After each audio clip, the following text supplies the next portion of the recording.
ini kelanjutan video dari part 1 yang membahas tentang analisa perpaduan antara ATS zero crossing dengan sinkronasi. Jadi ATS sinkronasi dipadukan timing switch-nya pada zero crossing. Nah, yang kemarin itu ada sedikit pergeseran timing. Kemarin timingnya harus dipercepat supaya jatuhnya kontaktor-kontak itu tepat berada di 0 volt. Karena kontaktor sudah ada waktu transfer switch-nya, dia sekitar 2 milisecond untuk kontaktor yang ini, sehingga untuk kontak dia diperlukan waktu lebih dini sekitar 2 milisecond, sehingga pada saat terminal kontaktor-kontak dia tepat pada zero crossing. Sebelumnya apa itu zero crossing? Kenapa harus di zero?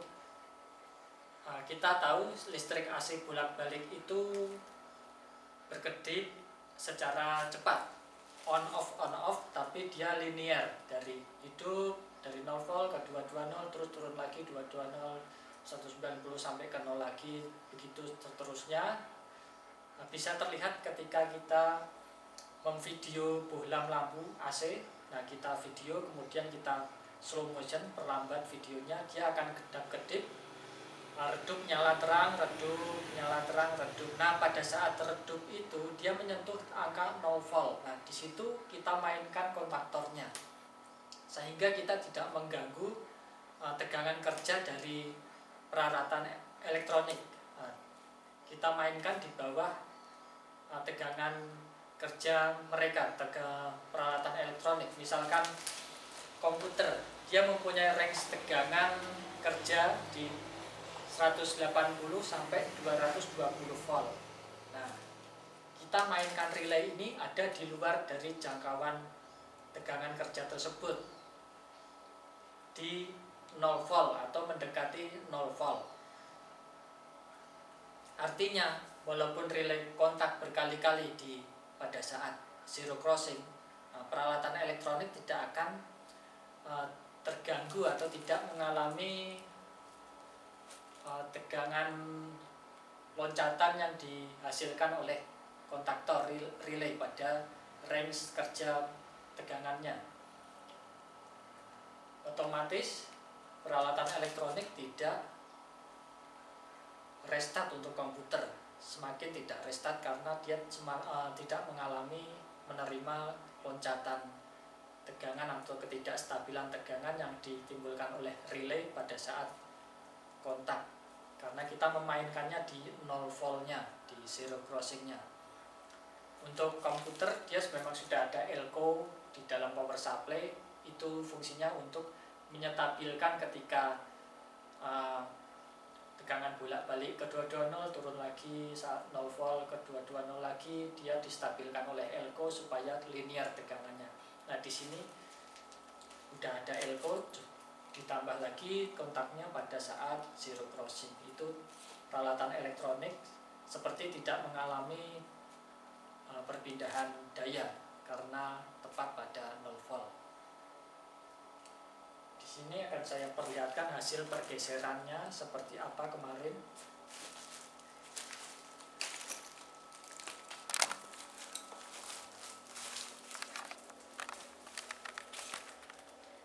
Ya, ini hasilnya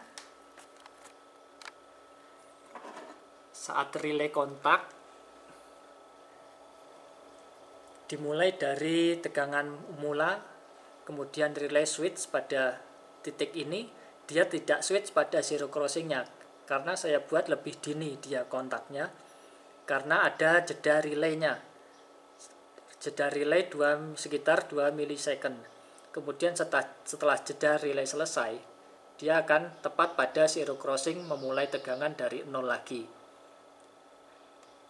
Jadi saat di sini dia sempat kehilangan tegangan pada titik ini sekitar 2 milisecond, artinya sekitar 44 volt. Karena tegangan frekuensi AC 10 milisecond untuk satu puncak ini.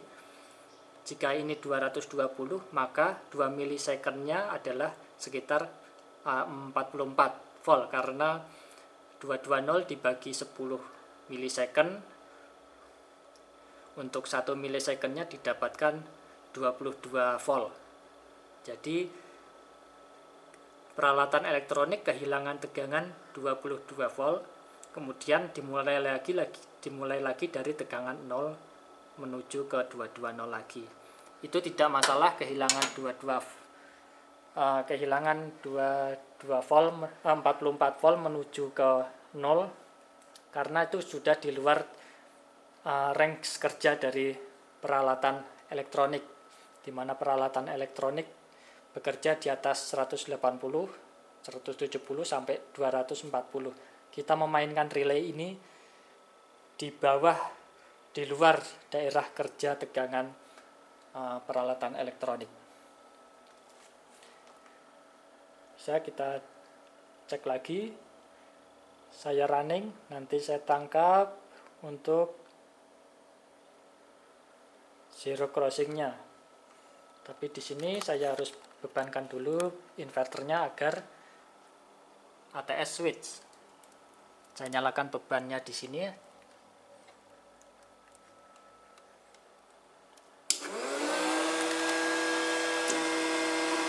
Ya, sudah terlihat ini seperti titik kecil. Nah, ini kemudian saya akan zoom untuk melihat perpotongannya.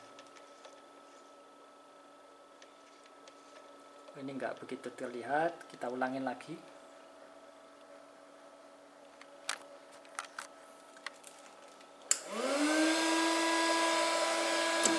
Oh ya, sebentar.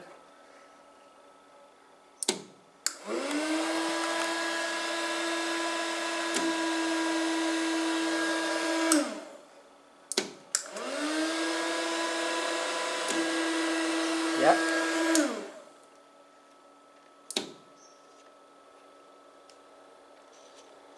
Seperti ini. Oke.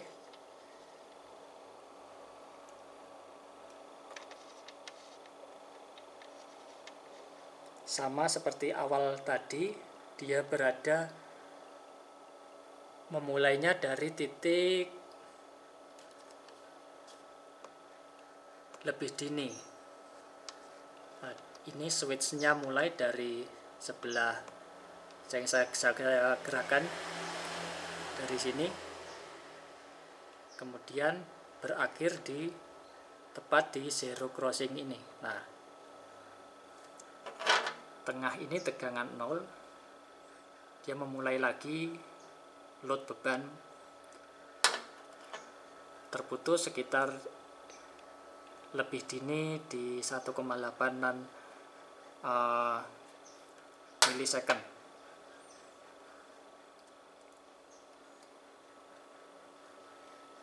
Ini gelombangnya kelihatan tidak mulus karena di zoom out tadi. Juga untuk pengukurannya menggunakan resistor untuk probe-nya, tidak menggunakan filter. Juga udah ada beban. Nanti kalau